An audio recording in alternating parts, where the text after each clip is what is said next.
Hey there, you're watching Half Asian Tarot Queen. I am Melissa, and starting with the split, we got two knights. We got the Knight of Pentacles and the Knight of Cups. So it's really interesting because it's like there's this message of love coming in, and there's like slow and steady progress forward. So it's interesting because it's like when it's facing this way, like the love message comes in first. And when it's facing me, the progress comes in first and then the love. So it's like, I wonder which way it's going to go. But I think drama. You think dry, Mom? Okay. Excuse me. When I pull this down, the progress, we get the Emperor, we get the Six of Wands, we get the Knight of Swords, and then we have the Seven of Wands, and behind that we have the Moon, the Nine of Swords, and the Five of Wands. So it's like, this is kind of how I'm taking it. Like there's progress happening. There's like news coming in that's gonna help someone to overcome some difficult situation. This is a card of overcoming, and it's a card of victory. So there's this news that's coming in fast, like a message of truth that's maybe gonna like elevate someone to this Emperor status. And so, however, as soon as they become the Emperor, it's like almost like there's a target on their back because they're gonna have to kind of stand their ground. There's like these hidden elements of like fear, anxiety, and conflict that are underneath all of this. So it's just like, it's kind of like once you become successful, that's when you start attracting the haters, you know? And so there's that's underneath this. Then when I pull down the Knight of Cups, oh my gosh, we got the Ten of Pentacles, wow, the Ten of Cups, and then we have the Page of Swords, the Two of Cups. Oh my gosh, there's like all this love coming in. I mean, this is just crazy. It's like, Yeah. it's crazy, isn't it? So this is kind of how I'm taking it. All right. There's this profound disruption, which there's been readings about that, that I'm gonna link up here. Profound disruption that's gonna like throw everything for a loop. This message is coming in. There's like all this love coming in for someone, and it's just like there's love, there's wishes coming true, like something that someone's been working on for a while. It's coming true, you know. They're getting like the Ten of Cups and the Ten of Pentacles. I mean, this is like really, really good. Like this person has some really good karma, you know. However, the one thing that we have in the middle of this is that we have this sort of Page of Swords, which can be like this stalker energy. So it could be like and this speaks to like a close relationship. So what I'm kind of getting, this is an unusual, I mean, these two are right next to each other. So it's just sort of like, that might be whatever this hidden thing is, which kind of goes back to what I was talking about. Once someone gets successful, and especially like with this level of success, you know, that's going to attract a lot of haters. And this kind of speaks to like there being a hater in the camp, you know, like someone in your immediate sphere of influence that's like maybe not as excited about it as you are. So yeah, that might be the reading. Oh my gosh. So when I did the split here, we got the curse and we got fire. So this speaks to like a profound transformation, like drama, drama, drama. And this speaks to like a generational curse or like a family curse, or it's interesting, like this person's got this hand over their mouth for keeping them silent. So it's like some sort of like family secret, or skeleton in the closet. But whatever this pattern is, so like some examples, it's like you could inherit a mindset of like scarcity, which like is like always attracting like poverty and like limiting beliefs that like stop someone from achieving like this, you know, like you can only like get to this by like having worked through all of your limiting beliefs and like process them. It's not really possible otherwise, but obviously this speaks to, you know, that being present. So there might be some, you know, folks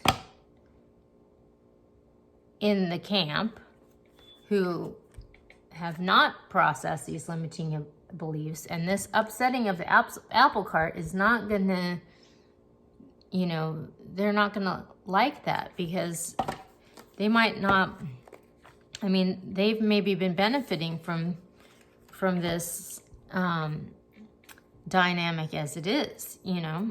And so it's just like I feel like I've talked about this in a reading before, but like I was like watching this interview with Renee Zellweger, somebody, and she was, you know, they were asking her about like, you know, getting famous and, you know, that whole thing, and how it's like really hard on families because it like disrupts like the power dynamic. Or every time there's a change, like every family has their like hierarchy of like who's the boss, like the godfather, you know.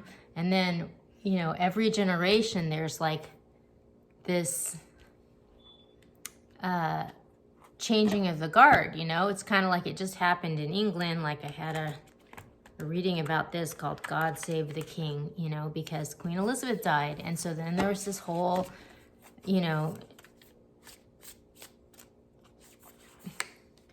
change in the power structure.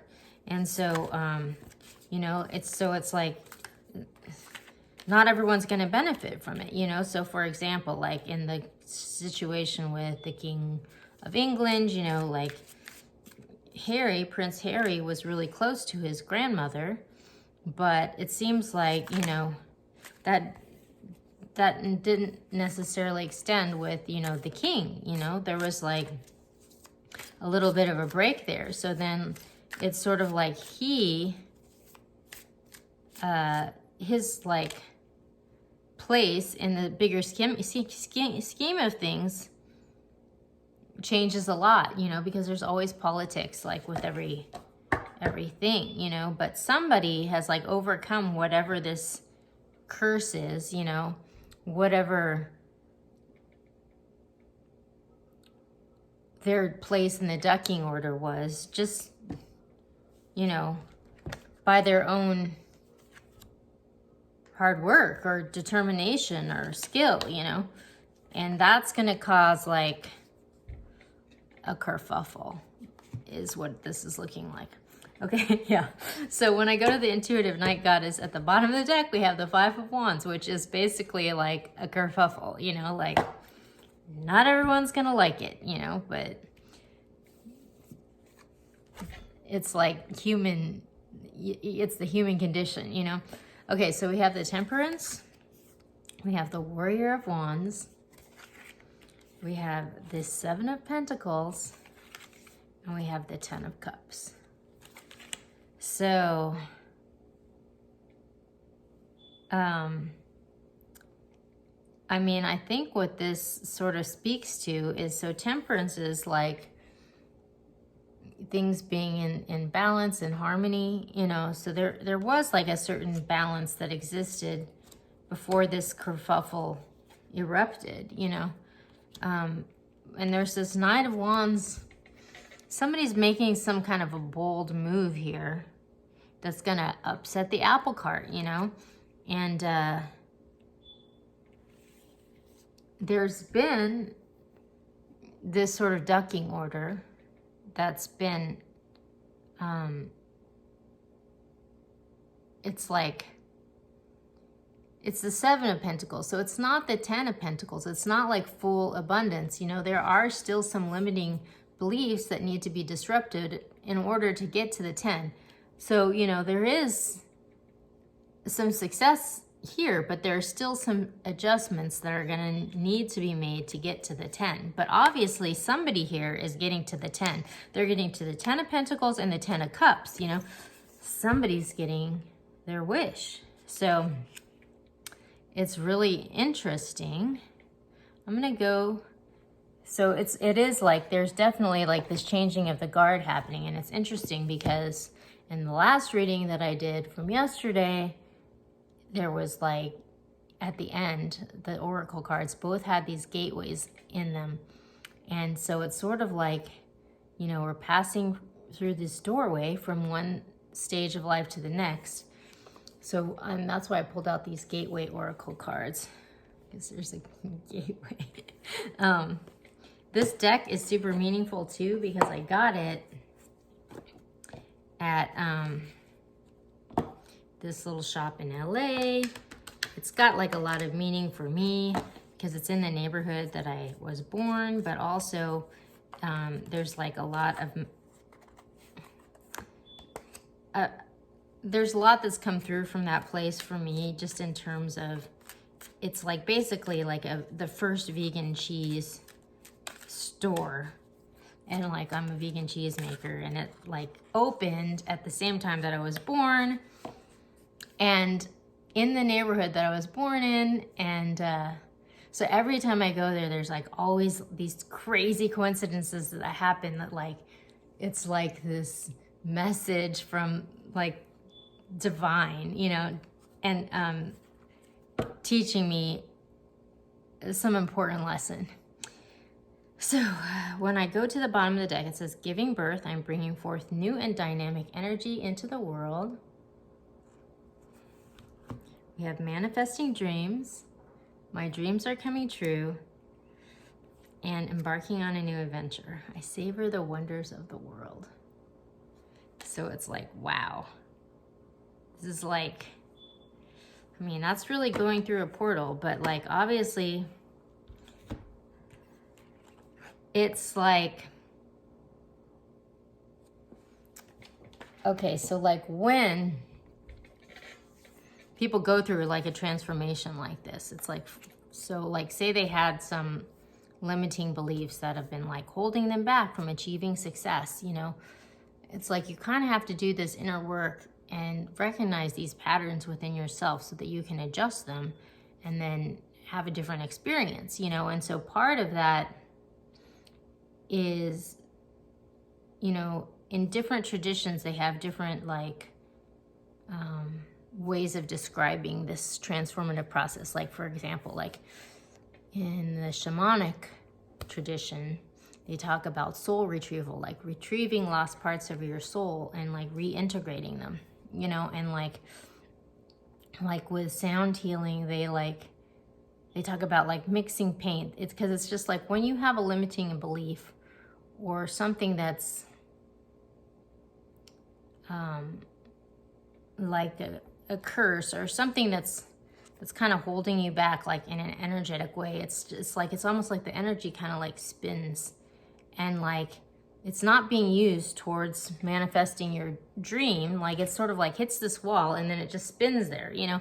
And so it's not being used to like manifest your dreams, or it's not being used for anything productive. And it sort of just plays out as like fear and anxiety that you're like carrying around, but it's not being used for anything productive. So it's like when you can recognize why that's happening and like sort of take ownership of it and like reintegrate that energy into like your like larger vision of like what you're trying to manifest in the world, like your power becomes so much greater, like because the energy is being used productively towards what you're trying to create instead of just spinning, you know, and like being like some sort of neurotic effect, you know. And so that's kind of like what I'm getting. It's just like this person has like taken the time to like recognize where this is happening and like take ownership and like reintegrate these things. And it's really interesting. Like I just for whatever reason this morning, like I watched the reading that I did for 2022, which I'll link up here. Like I did a reading for the whole year, and then like in watching that, I'm like, oh my gosh, like this is like totally right on, you know. And like last year's reading for 2021 was all about integration, and it was like integrating all these wounds, you know. And then this year's reading was more of like ascension, like an evolution, you know. And so it's just like been this process, and it's like been happening in this energetic realm, but like it's like we're coming up on the end of the year, and like it's starting to become clear that like these things are starting to manifest in like three-dimensional physical reality. And it's like really exciting because we're kind of just, we can kind of see it in the horizon that like some stuff's about to blow up. Oh my gosh. So I just picked up this deck, which I'm going to do for the final card, but underneath it was this oracle card. And it's Beauty Way, and this is a card of like just sort of like walking through life in this perfect state of grace and flow. And that's so interesting because I mean, that's really what this like transformation is about. It's like going from this curse and like not using our energy effectively to just sort of like taking command and like creating the life that we want to live, you know, which is right on.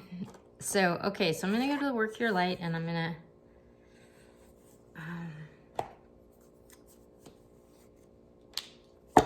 pick a card. So this is like so cool.